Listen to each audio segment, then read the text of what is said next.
from childhood, we are taught to believe that we are this body, that this body is who we are, and we are contained in this body, and it's this body that we go along this journey of life in. But when we have this feeling within inside of us of permanence, and then analyze what the body actually is, you see that these don't line up, that the body itself is actually impermanent. So we have mistaken ourselves to be this body of impermanence, yet when we look within and ask ourselves direct questions of, like, who am I, we really realize that we are permanent. There's only one of me in here somewhere in some fashion, and yet this body is constantly replacing itself. There is a cellular process known as apoptosis, and apoptosis is known as programmed cell death. We have about 30 trillion cells in our body, and every moment of the day, apoptosis is eliminating by programmed death 330 billion cells a day on average. Now, that is then being replaced by new nutrients coming in, and through the process of mitosis, it is producing new cells within the body. And each organ within the body has a replacement to it, you could call it. It's known as a turnover rate. And each organ in the body has a different rate compared to others. So you could say that blood cells within the body are being replaced every couple days, and the esophagus is being replaced every 11 days, and you go all the way up to your heart and your neurons, like in your brain, that are being replaced once every 70 to 90 years.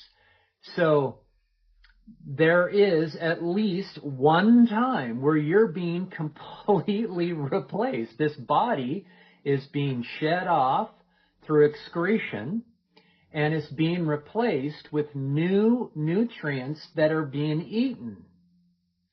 So you have to ask yourself, are you the body that you shed off 10 years ago? Are you the body that you are right now? Or are you the body that you're going to eat 10 years from now? Here is a list of turnover rates per organ in your body.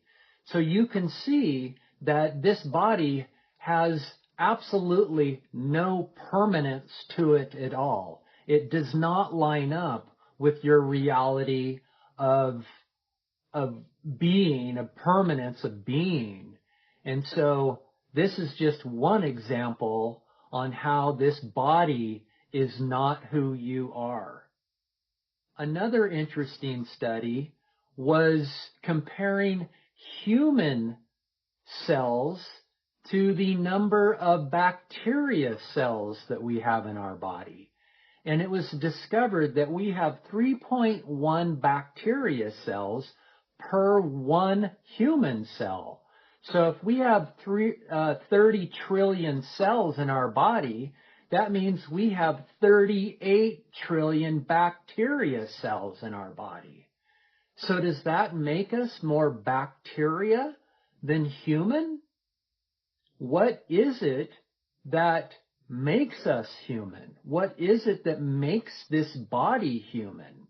The reason why the bacteria cells are not necessarily discussed when it comes to cell biology and human physiology is because the bacteria cells are 1/10 of the size of the human cell.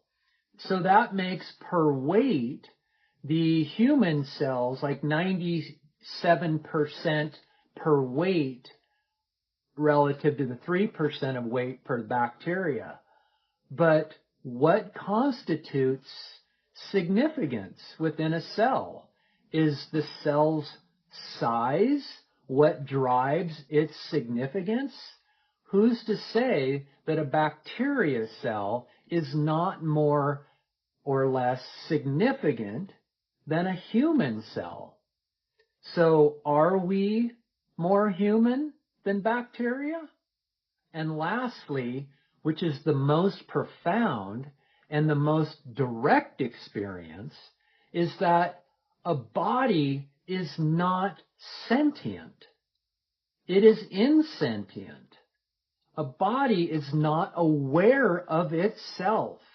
It is you, yourself, that is aware of the body. And therefore, you, the permanence within you, is not the impermanence of the body. And you have a direct experience of this. You are the sentient being that is aware of the insentient body and everything that's contained within that body, such as your physical components, your brain, your heart, your muscles, plus all of the sensations and emotions and feelings within the body. None of these are sentient as well. It is you, the sentient one, who is aware of the feelings, emotions, and your brain and your heart. So that is the most direct experience, that you are not this body. And in that, you rest in that which is aware of your body, and just let the body be the body. And this is just, again, direct, inherent proof that you are not the body. You are that which is aware of it. Take care.